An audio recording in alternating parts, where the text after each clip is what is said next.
ইমাম আবু হানিফাকে এসে এলিটরা সেই সময়ের ওনারা বলছেন যে আপনার ছাত্র আবু ইউসুফ উনি তো চিফ জাস্টিস হয়েছেন খলিফা আল মনসুরের দরবারে, আপনি হন না কেন? আপনি তো তার শিক্ষক। ইমাম আবু হানিফা বললেন, আমার দুই হাতে তার কাছে কোনো কিছু চাওয়ার আগে আমি দুই হাত কেটে ফেলব।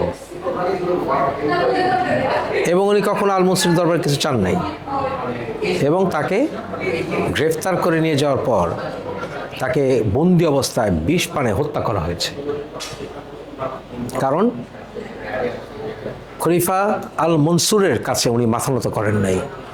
সেই খলিফা আল মনসুর ইমাম আহমদ ইবনে হাম্বলকে চাপকিয়েছিলেন একটা কোশ্চেনে, whether Quran is created or uncreated। তারপর খলিফা আল মনসুর হযরত মুসা ইসলামের বংশের অনেককে অত্যাচার নিপীড়ন করেছিলেন। এই খলিফা আল মনসুর অনেক অনেক স্কলারদেরকে অনেক অত্যাচার নিপীড়ন করেছিলেন, কিন্তু ইমাম আবু হানিফা তার কাছে মাথা নত করেন নাই। আমি বলি যে আমি হানাফি মাযহাবের, কিন্তু ইমাম আবু হানিফার কিছুই আমি ধারণ করি না। আমি মৃত্যুকে এত ভয় পাই, এত ভয় পাই যে আমি শাসককে ভয় পাই, যারা শোষণ করে তাদেরকে ভয় পাই, রাইট? ভয় পাচ্ছি আমি।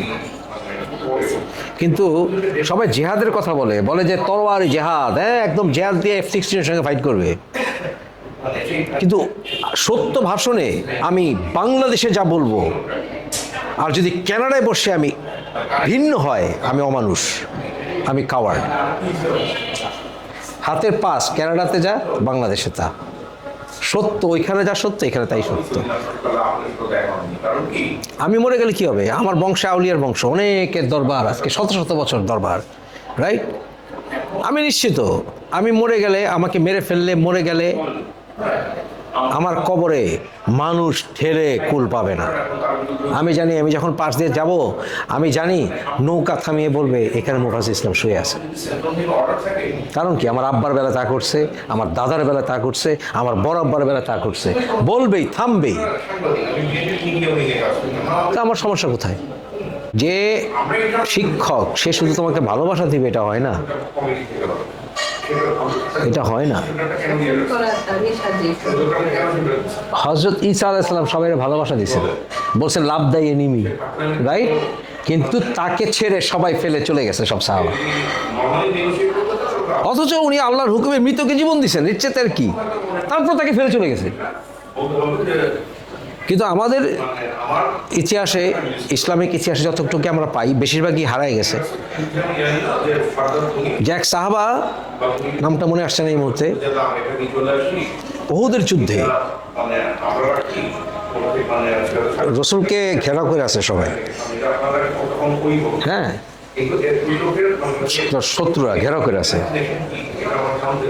তখন উনি দেখতেছেন যে একটা তীর মারবে একজন, এবং তার তীরটা কনফার্ম রাসূলের শরীরে রাখবে।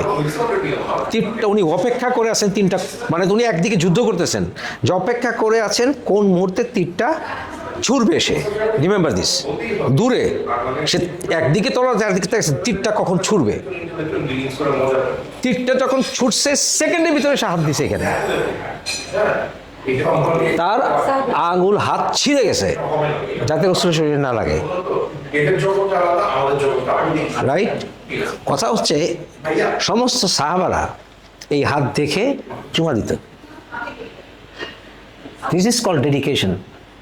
কিন্তু রাসূল তাকে শাসন করছে, কারণ তুমি তাকে ঠিক করতে হবে, শাসন করতে হবে।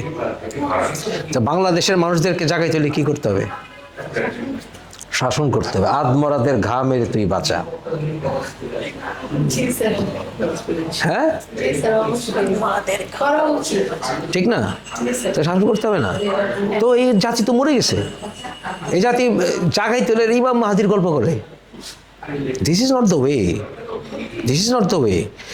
কখন কিয়ামত আসবে কেউ জানে না, ইমাম মাহদি কখন আসবে এগুলো নিয়ে কেউ জানে না। কথা হচ্ছে what have you done for yourself, what have you prepared. আচ্ছা, আমি আজ পর্যন্ত বুঝলাম না, আমি কোনোদিন বিএনপির দরবারে যাইনি, আমার বন্ধুরা 70% বিএনপি, আমি কোনোদিন বিএনপির দরবারে যাইনি যে আমার এই সুবিধাটা দাও। আমি আজ পর্যন্ত যাইনি, কেউ বলতে পারবে না কোনোদিন। 10 টাকাও কারো কাছে কেউ যদি প্রমাণ দিতে পারে দেখ। আমার ঘনিষ্ঠ বন্ধুরা অনেকেই এখন বিএনপি শীর্ষ লেভেলে আছে, আমি তাদের কাছে কোনোদিন ফ্যাসিলিটিস নেই। আমার কথা হচ্ছে, আমি, এটা সবাই জানে আমি জাতীয়তাবাদী দলটাকে আমি পছন্দ করি, এটা সবাই জানে। আমার মানে one of the role models হচ্ছে জিয়াউর রহমান। এটা আমি তো ভাই, আমার সাথে দ্বিমত করতে পারে অনেকে, বাট দিস ইজ মি। আমার কাছে শ্রেষ্ঠ বিপ্লবী হচ্ছে বঙ্গবন্ধু শেখ মুজিবুর রহমান। এটা আমার অন্তরের বিষয়, এটাকে কেউ মুছে দিতে পারবে না। আমি মনে করি বঙ্গবন্ধুর মতো বিপ্লবী জিয়াউর রহমান কোনোদিন হতে পারেন নাই, পারবেনও না। আবার জিয়াউর মতো অ্যাডমিনিস্ট্রেটর বঙ্গবন্ধু কোনোদিন ছিলেন না। দুইটা গুণ, তা আমি কীভাবে তুলনা করবো?